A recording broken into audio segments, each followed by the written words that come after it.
slow-mo replay, ito yung inabot si Beruela ng magandang... Ano ba nangyari rito? Ito, yung patama siguro. Dito natin makikita, patama ni Marayan.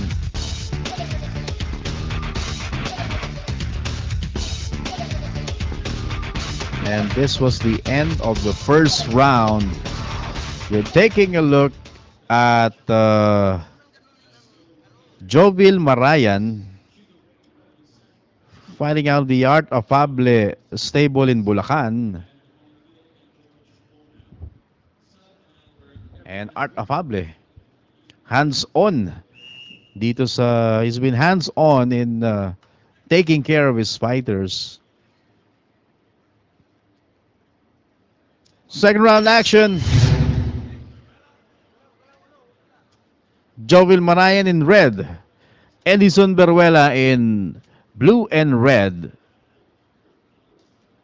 This is in the bantamweight division.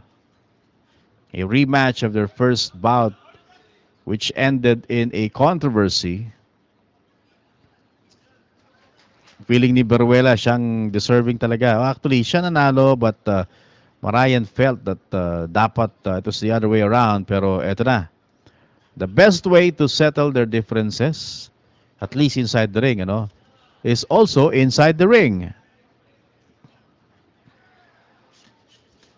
Combination mula kay Beruela, and he got tagged by a good right mula kay Marayan.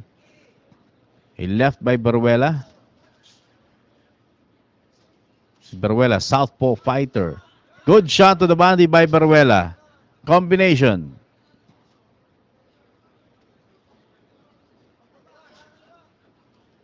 And a left by Beruela.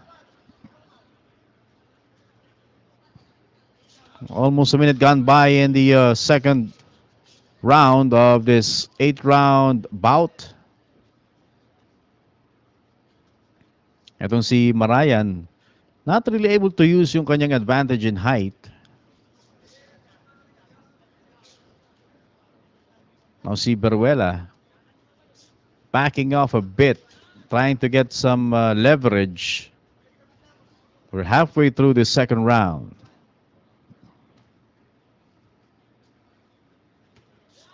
A left overhand connected by Beruela. Body shot by Beruela. And a combination by Beruela, and that floors Jovil Marayan. Mukhang yung sa katawan ang ininda nitong si Jovil Marayan. And that's it. A knockout win scored by Edison Beruela. First time na bumagsak. Natalo by knockout. Itong si Jovil Marayan, samantalang on the part of Edison Beruela, first time to score a knockout. And what a way for him to win via knockout against an opponent who claimed to have won their first encounter. Yung combination, actually yung sa katawan, before that combination, I believe yung combination sa katawan ang talagang nagpahirap dito kay yun, dalawa. Eto paatras na Tapos nakadagdag na lang yung sasakit yung left connected by Beruela.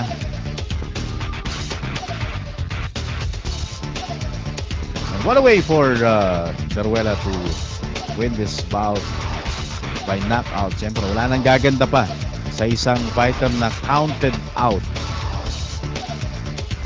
And that's exactly what happened a while ago.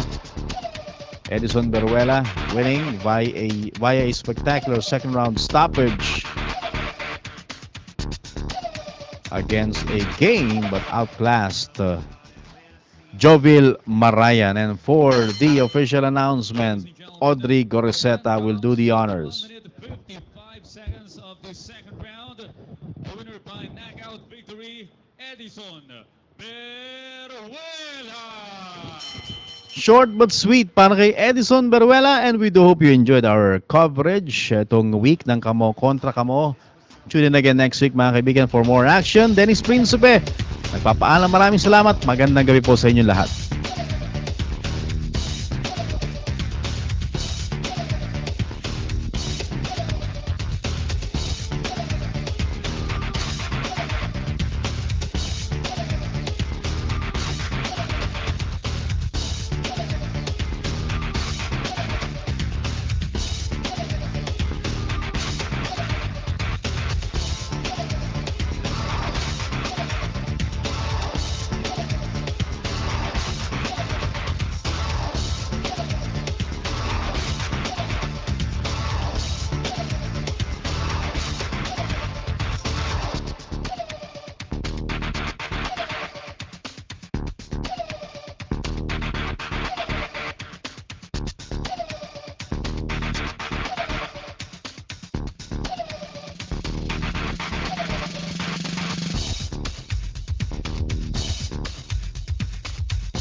Drivers, mga kaibigan, ito walang tuklat na aksyon.